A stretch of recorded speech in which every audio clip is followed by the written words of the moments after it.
अस्सलाम वालेकुम। आप सुन रहे हैं Shahid Pakistani TV YouTube channel.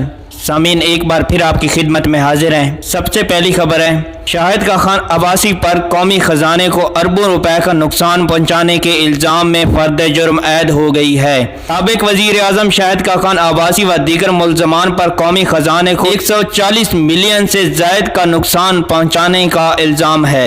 Karachi की एहतसाब अदालत में कौमी खजाने को अरबों रुपए का नुकसान पहुंचाने से मुतालिक केस की समाअत हुई। समाअत के दौरान शाहिद का खान अब्बासी और दीगर मुल्ज़मान अदालत में पेश हुए और इन पर फर्द जुर्म ऐद कर दी गई है। मुल्ज़मान ने सेहत जुर्म से इनकार कर दिया है। दूसरी बड़ी खबर है, नैब ने चीनी सब्सिडी तहकीकात के लिए कमांड इन्वेस्टिगेशन टीम तश्कील दे दी है। कौमी एहतसाब ब्यूरो नैब की जानिब से मुल्क में हालिया चीनी स्कैंडल, खास तौर पर आमदाद पर मिल्स मालिकान को दी गई चीनी के मामले को तहकीकात के सिलसिले में मुख्तलिफ जावियों और पहलुओं के जरिए स्कैंडल की तहकीकात का टास्क दिया गया है।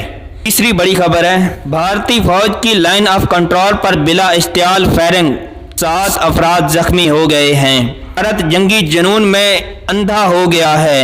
भारतीय फौज ने लाइन ऑफ कंट्रोल पर बिला इश्तियाल फायरिंग कर दी, जिससे गांव फतेहपुर में खवातीन और बच्चों समेत 7 अफराद जख्मी हो गए हैं और जवाबी तौर पर पाक फौज ने दुश्मन की चौकियों को निशाना बनाया है।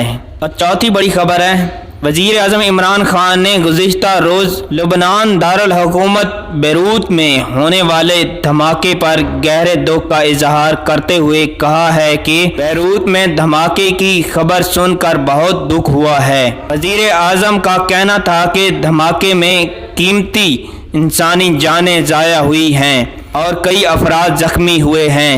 हम मुश्किल घड़ी में लुबनानी भाइयों के साथ हैं।